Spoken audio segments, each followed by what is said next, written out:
Hello everyone. Today I've got three amazing horror books for you guys to read. This trilogy of terror and thrills. And that's a pretty accurate description. These ones are freaky. They get weird sometimes. They will definitely be ones that you want to read. And as a reminder, I have horror books for sale, and you can find the books you see on your screen along with others at the link in the description. And I also have a link down there for my Patreon page if you want to get all those books for free, future books for free, free short horror stories every month, and free books from other authors every month. That's all included in your Patreon membership, and there's only one tier, and if you want to help support the channel, you can check that out below. All right, let's get started. All right, so the first book I want to talk about today came out a while ago, but it's one of those that's new to me, and I absolutely loved it. It's called The Missing.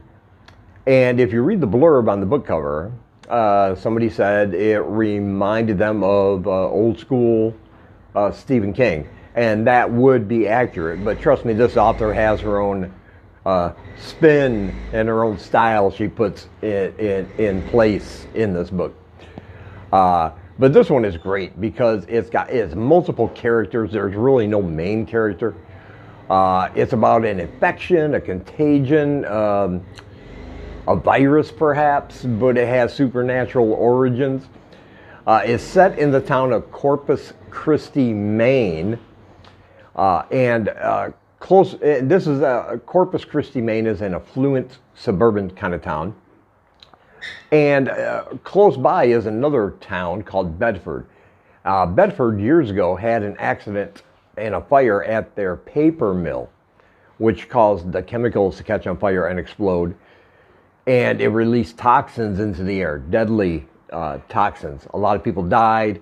All the wildlife died. It affected all the flora and fauna in the area. It was almost, it made the town unlivable. So everybody that lived eventually left. So it's kind of like a ghost town.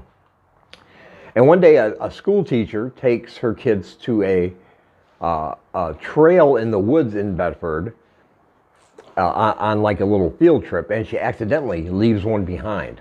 He's kind of a bratty kid, but he takes off by himself. She's lost in her thoughts, which you'll read about, and he is left behind. He's going to find something in a clearing in them woods, though, and once he starts digging, he's going to unleash something evil that has been buried in the ground for years. And this evil is it's like a contagion. It's like a virus. It affects people. It seeps into them, and it changes them into these bloodthirsty, horrifying creatures almost, with no thought except for hunger. All they want to do is eat and feast on flesh. They are obviously dangerous to themselves, very dangerous to others. And it doesn't take long until this virus spreads to almost every single person in that town, which is what I love about it. Like, it's not one person here, one person there. This thing spreads fast because it spreads through the nose. This stench this virus gives off to those who are infected, that attaches itself to other people. There are a very few people who have survived, who are not infected. But the thing about this book, what makes it so great, is the character work, because you are dealing with a lot of different characters here. You get to know them very, very intimately throughout the book. And some of them are infected, and we get to see from their perspective how this infection spreads, how it makes them feel, how it makes them think, and things they don't want to do, but they can't stop thinking about doing them anyway because it gives them pleasure, even though, I love my wife and kids, but this infection causes people to just like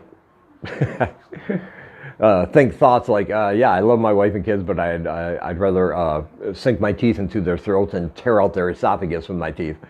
And they're happy thinking about that, It's very, very frightening to think about. But this infection spreads pretty soon. The town becomes quarantined. The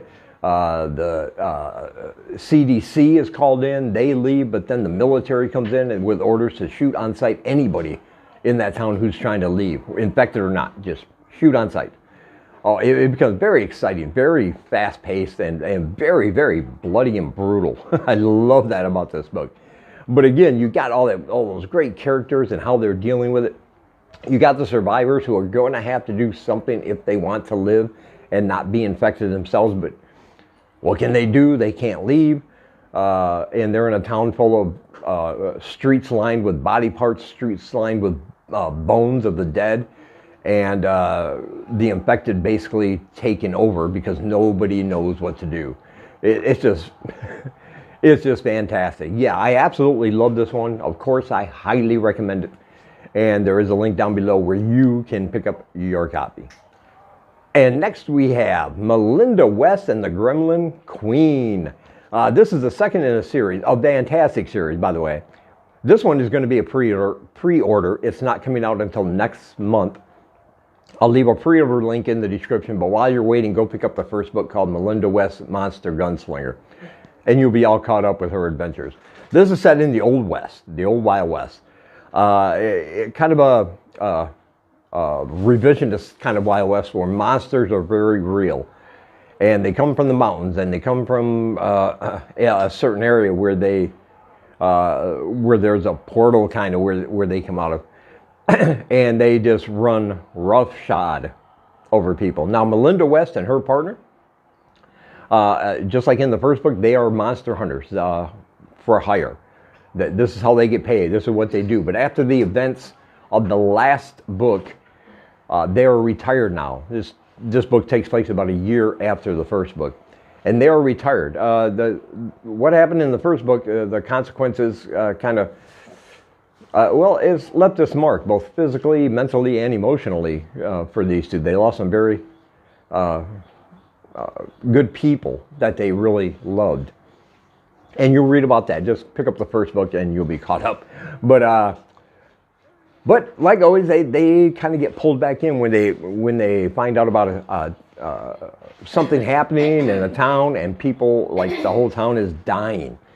Like they're just being destroyed by certain monsters. And it's very weird, very strange, something they never experienced before, this kind of behavior. And so they ultimately and reluctantly decide to go check it out. Along the way, they'll gather one of my favorite things in horror books, you know, this ragtag group of people who are very different. All these characters are very different from each other. They often have conflicts with each other. They don't trust each other fully. But they have to get together to fight this thing, you know. And along the way, they'll gather these people, Melinda West and her partner. But what they're going to find in this town are gremlins, or they call them grems. And these things, they've never seen anything like it. These things are small, but they run in packs. They are extremely vicious. Sharp teeth, sharp claws. They just eviscerate human beings.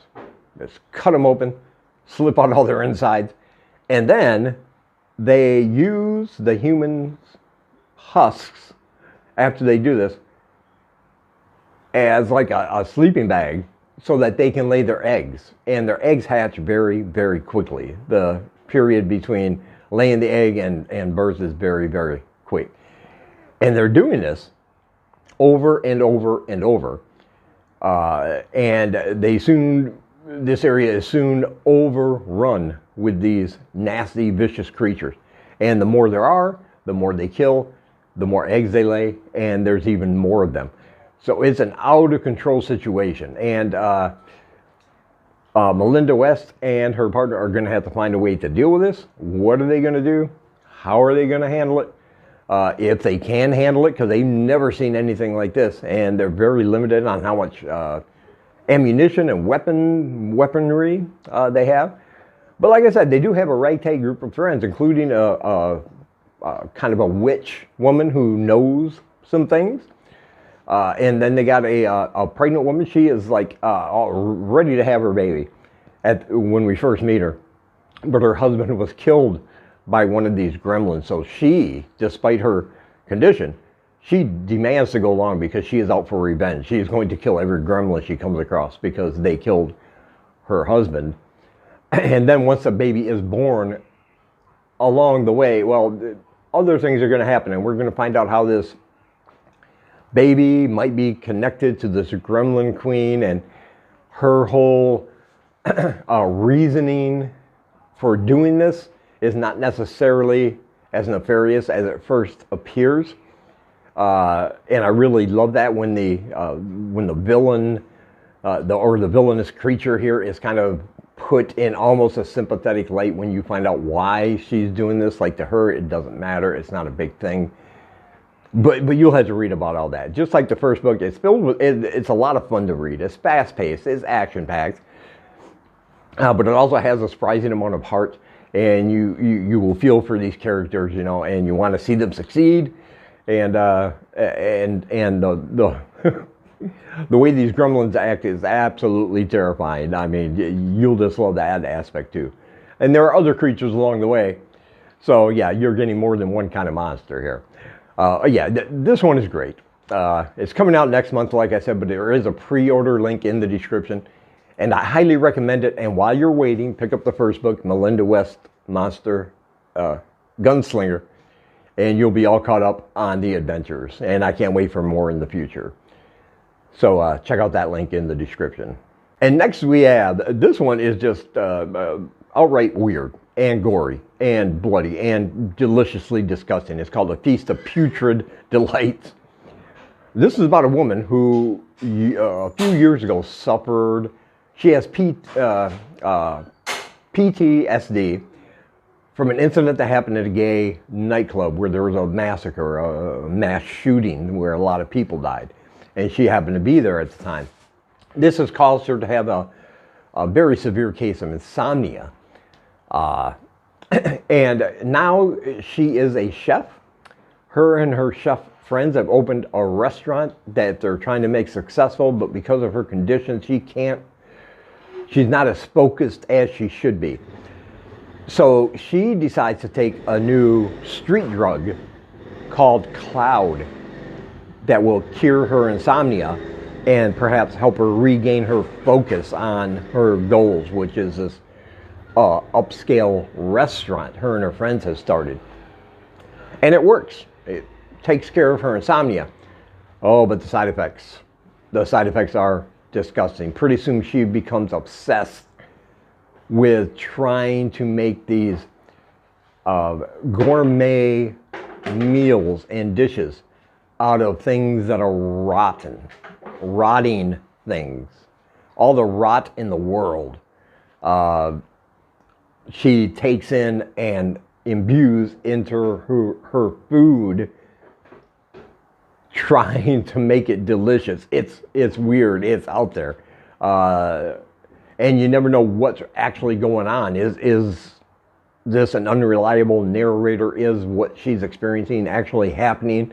Or is it because of the side effect of this Cloud drug that she's taking?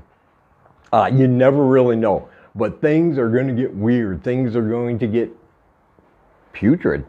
Yeah. And it's definitely one of those books you don't want to be eating when you're reading it. It is a novella, and so it won't take you that long either. But this one is great. It's got all those great, these great images in there, these great scenes that are really stick in your head. I mean, it's grandly gross, and I absolutely love that.